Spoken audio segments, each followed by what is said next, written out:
Hi there.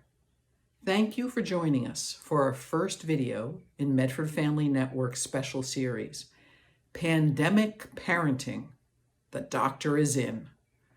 Our topic today is so many feelings right now, helping children with intense feelings during the pandemic. I'm Debbie Weinstock-Savoy, a licensed psychologist who consults with parents and teachers about the challenges and joys of raising young children. More than 3 decades of professional work, plus my personal experiences as a parent of 3, keeps me constantly mindful that raising children is a gigantic job, even under the best of circumstances. Now we are living through extraordinary times, and what was already difficult may be even harder. In response, Medford Family Network is finding new ways to connect with and support families. Parents have been contacting us about many concerns, including this question: how can I help my young child with all the feelings they are having right now? They are having so many feelings and more intense feelings. Have you observed this in your own home? For example, are you seeing more temper tantrums? Is your child melting down more often and more intensely? Is she getting frustrated more easily? Is he more frightened or more worried? Does he seem scared about things that he didn't used to be frightened of? Is she extra whiny or clingy? Has your child become more defiant, testing limits more, or behaving in ways that are more babyish? If you're like the rest of us, you might also have noticed that you are also having more feelings, the whole range of emotions. You might find yourself losing your temper more easily. You might find yourself feeling sad one moment and joyful the next. You may be more worried than usual and possibly more exhausted than you've been in a long time. With all the rapid ups and downs, sometimes we feel like we're living on a Corona coaster. So let's think now about why our children and we are having more feelings right now.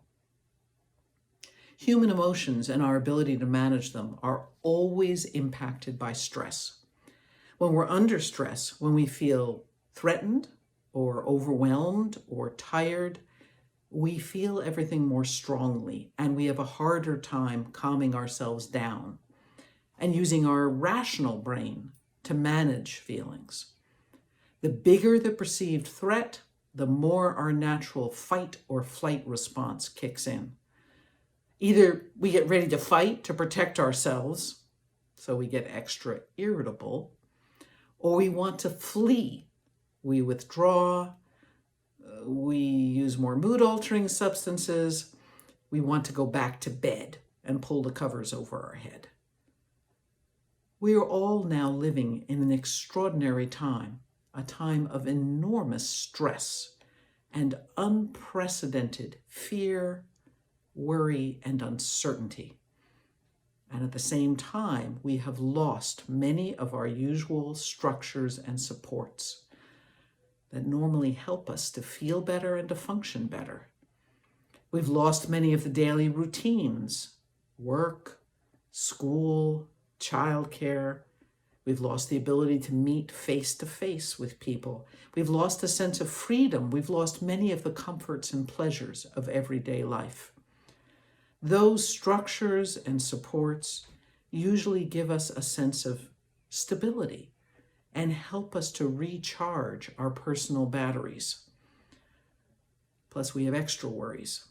You may be worried about loved ones, about money, about jobs, about how to decide what's safe to do in the world, about the uncertainty of the future.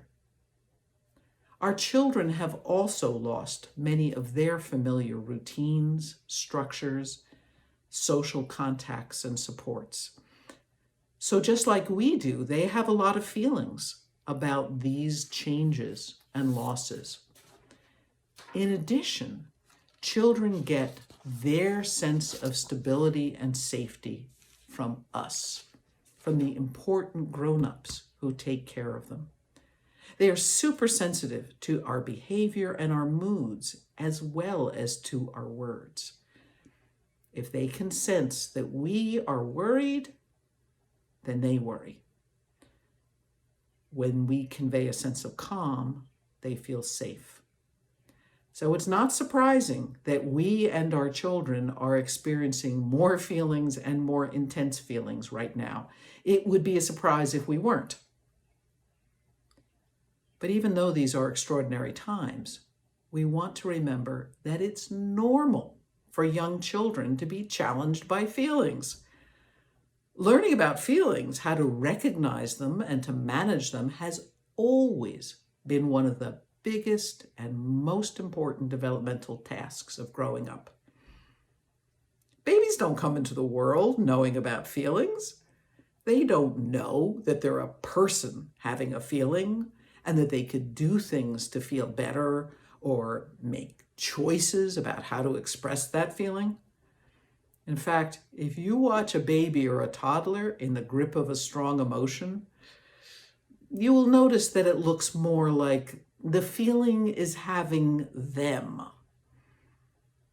Young children learn feeling skills a little at a time through thousands and thousands of everyday interactions with the people who care for them and the rest of the world. As children's brains grow and develop, their ability to learn about feelings also grows and develops. In fact, learning about feelings is such a gigantic challenge that we adults are still working on it. Have you ever had this experience? Have you ever slammed a door too hard or yelled louder than you intended and then thought, wow, I didn't realize I was that angry? So let's think about what children need to learn about feelings. We'll start with the first step. Children need to learn to notice. I'm having a feeling. And then they need to learn to name that feeling. This experience going on in my body and my head has a name. Because learning the words for feelings, learning the vocabulary of feelings, is a very critical part of what will help us with the next steps. And one of the important next steps is getting to calm, learning what helps me to calm down, how to help myself feel better when I'm in distress. What else do children need to learn? They need to learn that feelings change. Feelings are not permanent. They are not forever. They come and go. They rise and flow and ebb, just like a wave. They also need to learn that you can have many different feelings at the same time, even contradictory feelings. So, for example, if you're a child looking forward to a new experience, you may be excited about this new experience, and yet at the same time, you might be a little worried because you don't know what it's going to be like, and you don't know if it's going to be too hard or if people are going to be nice to you. And you may also be a little sad because the new experience may involve saying goodbye for a moment or letting go for a moment of something familiar, or mommy or daddy might not be there with you. So we can have very different feelings all at the same time. What are some other key ideas about feelings? I'm not alone with my feelings. Everyone has feelings. Having feelings is normal. In fact, everyone has all the feelings. All the feelings are normal. There are no bad feelings. There are feelings that don't feel good, but there are no bad feelings. Feelings are not the problem. However, for young children, feelings can turn to action, to behavior very quickly. So, for example, when your little brother knocks over your block tower and you get really angry, that's not a problem. That's not bad. But when you're angry and you push your little brother over, that behavior can become a problem. So as we grow, we also learn more ways to manage feelings and to make choices about our behavior in expressing our feelings. And especially, we learn that there are rules for feelings. They may not be written down somewhere, but there are rules for feelings. There are appropriate ways about how to express feelings that are different in different circumstances. Many parents add some other important things about feelings. For example, I want my child to learn to recognize other people's feelings, not just their own. And that may involve some help and practice with paying attention to facial expressions or body postures or tones of voice. And we probably want our children to learn to care about other people's feelings. We want them to develop a sense of empathy, the capacity to display kindness and compassion. So no wonder learning about feelings is a lifelong process. There are so many skills and steps involved. Ask yourself, what are the most important things I want my child to learn about feelings? During the next several days, notice the many times that your children experience strong feelings. And if your family is anything like mine, you will have plenty of opportunities. And notice the many ways that you are already helping your child learn to recognize their feelings, to put them into words, to name them, to calm themselves, and to manage those strong feelings. Our next 3 videos in this series will focus on each of these skills for helping children with feelings. In video 2, Name That Feeling, we'll talk about ways to help children learn to recognize their feelings and put them into words, to name that feeling. In video 3, Getting to Calm, we'll focus on helping children learn to calm themselves down and what makes them feel better when they're in distress. Oh yes, we'll talk about that for ourselves too. In video 4, Families Learn About Feelings Together, we'll share ideas for family activities that put some of these skills together. We've included a link to some resources for parents about helping children learn about feelings.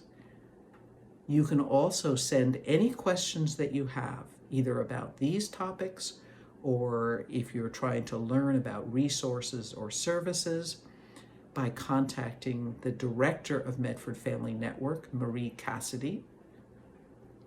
And you can subscribe to Medford Family Network's YouTube channel. Thank you for joining us. We are all riding this Corona coaster together. With each other's help, we will get through these wild and crazy times.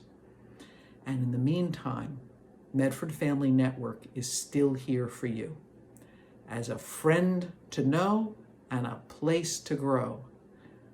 Take care of yourselves and your families.